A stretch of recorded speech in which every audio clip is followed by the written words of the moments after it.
the most cunning politician in the galaxy. You've manipulated senators, orchestrated wars, and convinced an entire republic to hand you unlimited power. You believe you're the master of the dark side itself.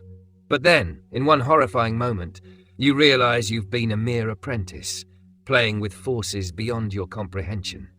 This is the story of when Sheev Palpatine, the future emperor of the galaxy, finally understood the true, terrifying scope of his master's power.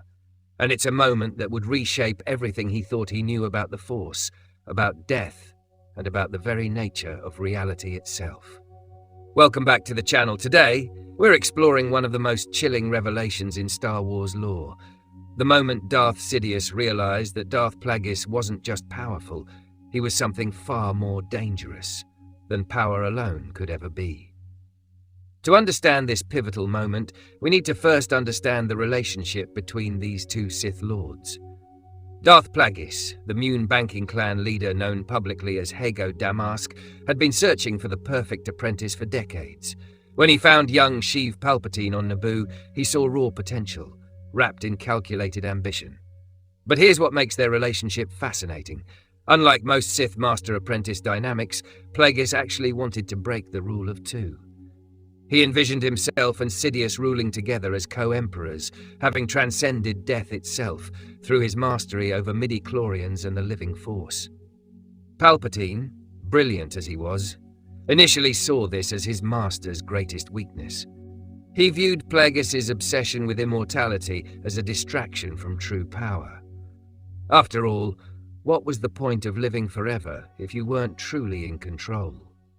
This fundamental misunderstanding would prove to be both Palpatine's greatest advantage and his most dangerous blind spot. For years, Palpatine learned at his master's side, absorbing knowledge of Sith alchemy, political manipulation, and Force techniques refined over millennia. He watched Plagueis conduct experiments that seemed to border on the impossible, influencing midi-chlorians to create life to prevent death, to manipulate the very building blocks of existence itself. Yet despite witnessing these incredible displays, Palpatine remained confident that raw cunning and political acumen would ultimately triumph over what he saw as his master's academic pursuits. He was about to learn how catastrophically wrong he was. As the years passed, Palpatine's political career flourished under Plagueis' guidance. He became Senator of Naboo, began orchestrating the Trade Federation blockade, and started laying the groundwork for what would become the Clone Wars. With each success, his confidence grew. But there's something crucial to understand about Palpatine's psychology during this period. He wasn't just ambitious, he was intellectually arrogant. He believed that because he could outmaneuver senators and manipulate galactic events, he had surpassed his master in the ways that truly mattered. This arrogance was fed by Plagueis himself, who seemed increasingly focused on his experiments rather than galactic politics. To Palpatine, it appeared that his master was becoming irrelevant, lost in theoretical pursuits, while the real work of Sith domination was being handled by the apprentice. The irony, of course, is that Plagueis was allowing Palpatine to feel this way. The ancient Sith Lord understood that confidence was necessary for his apprentice's political success, but he also knew that true power, the kind that transcends political maneuvering, lay in mastery over life and death itself. During this period, Palpatine witnessed several demonstrations of his master's abilities that should have given him pause. There were moments when Plagueis would heal injuries that should have been fatal, when he would seem to sense disturbances in the Force from across the galaxy, when his very presence would make midi-chlorians behave in ways that defied understanding. But Palpatine interpreted these displays through the lens of his own limitations. He saw powerful Force techniques, certainly, but not the fundamental restructuring of reality that was actually taking place. It's like watching someone perform advanced mathematics and thinking you understand it because you can follow the basic arithmetic. The tragedy is that Plagueis tried to share this knowledge. He spoke extensively about his research, about the true nature of the Force, about the possibility of transcending the cycle of master and apprentice that had defined the Sith for a millennium.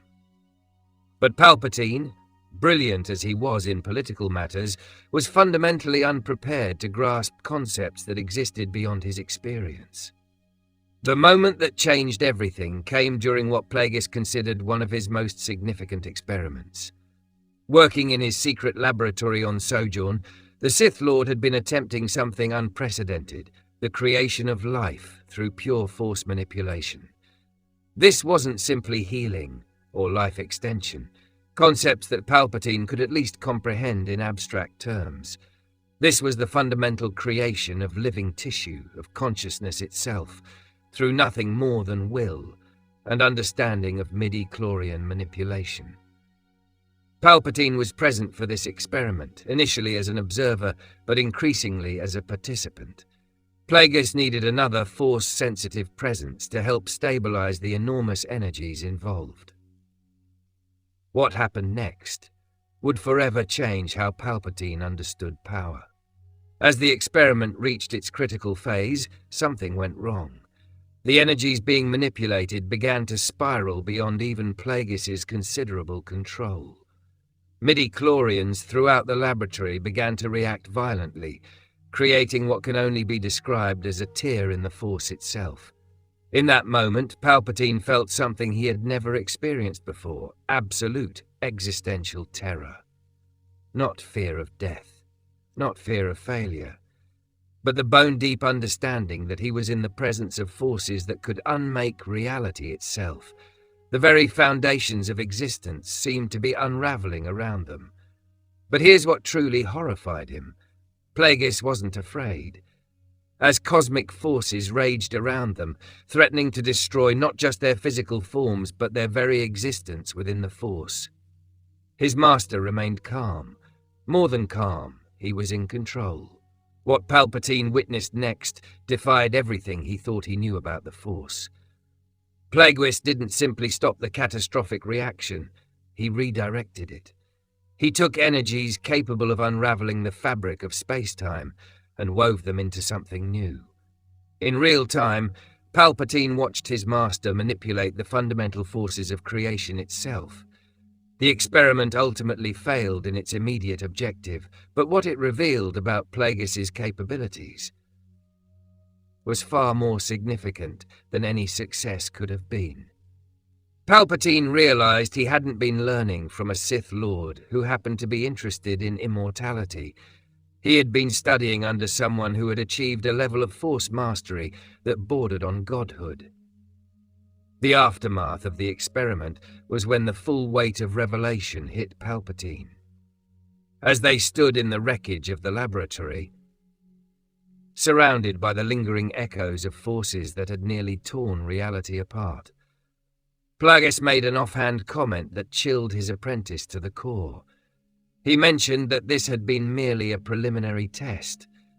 The real experiments, he explained, had been taking place on a galactic scale for decades.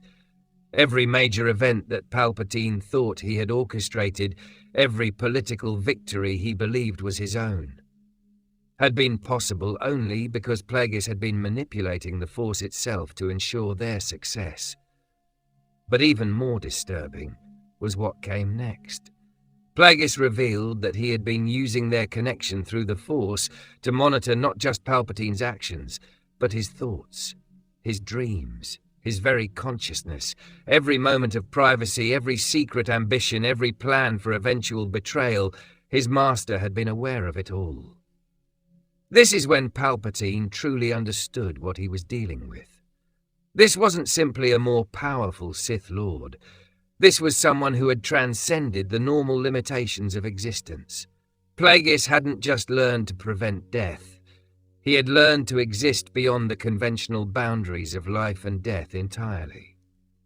The political manipulations that Palpatine was so proud of, the complex schemes that had taken him years to develop and execute, were revealed to be surface-level activities. occurring within a framework that Plagueis had constructed and maintained through pure force manipulation. Every senator's decision, every trade dispute, every seemingly random event that had advanced their cause, all of it had been influenced by his master's will, working through the midi-chlorians themselves. In that moment, Palpatine experienced something that would haunt him for the rest of his life. The understanding that he was not, and had never been, the master of his own destiny. Everything he had accomplished, everything he believed proved his superiority, had been possible only because someone else had been manipulating the very foundations of reality to allow it. This revelation broke something fundamental in Palpatine's psyche. The man who would become Emperor, who would command Death Stars and rule through fear, was reduced to a terrified apprentice, confronting the possibility that free will itself might be an illusion. But here's what makes Palpatine truly dangerous. Rather than being paralyzed by this realization, he began to adapt. His political genius, the same cunning that had impressed Plagueis in the first place, started working on a new problem. How do you defeat someone who operates on a level beyond conventional power? The answer, Palpatine realized, lay not in matching his master's abilities, but in understanding their limitations. Every power has constraints.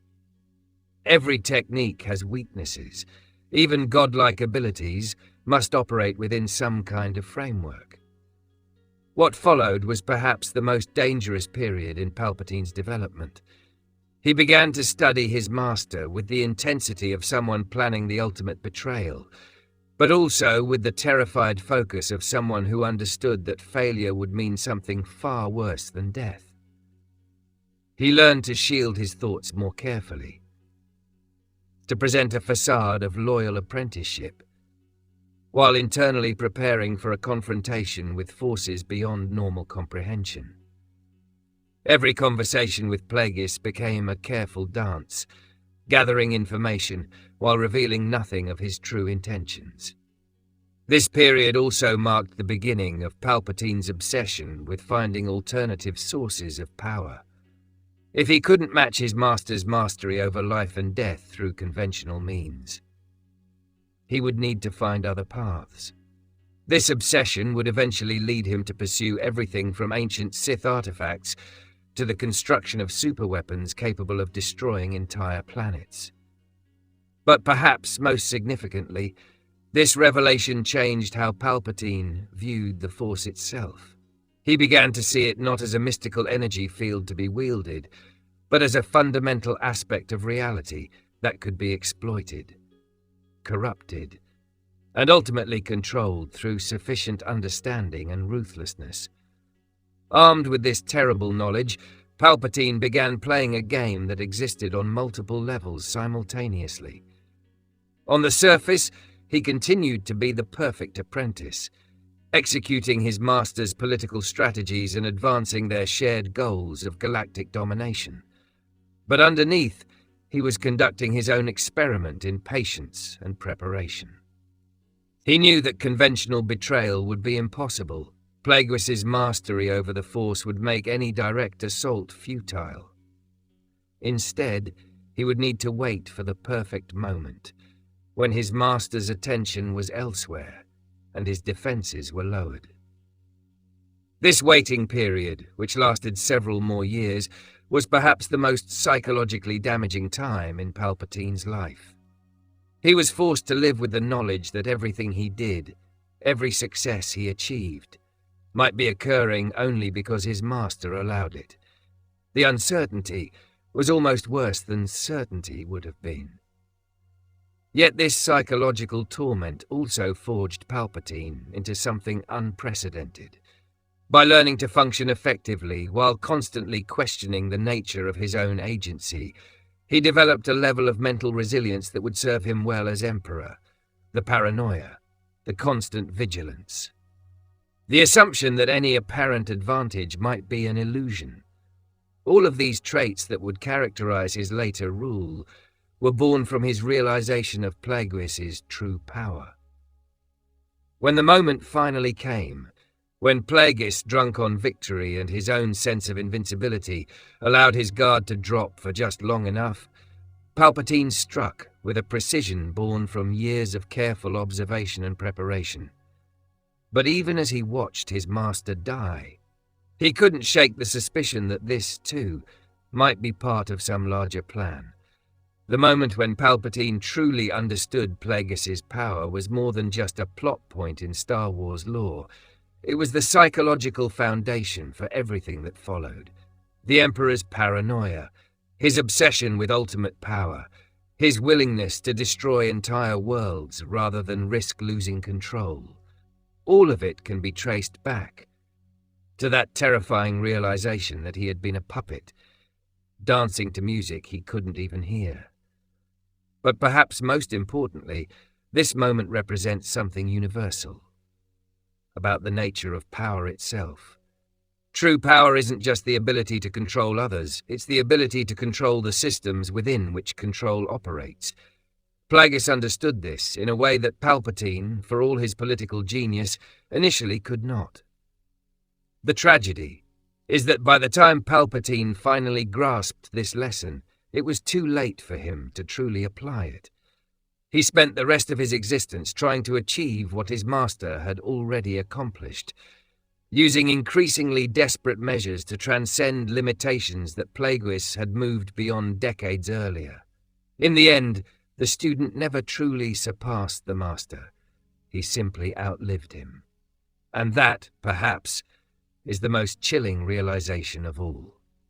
Thanks for watching, and remember, in a galaxy where the Force connects all things, the most terrifying power might be wielded by those who understand that connection better than you ever imagined.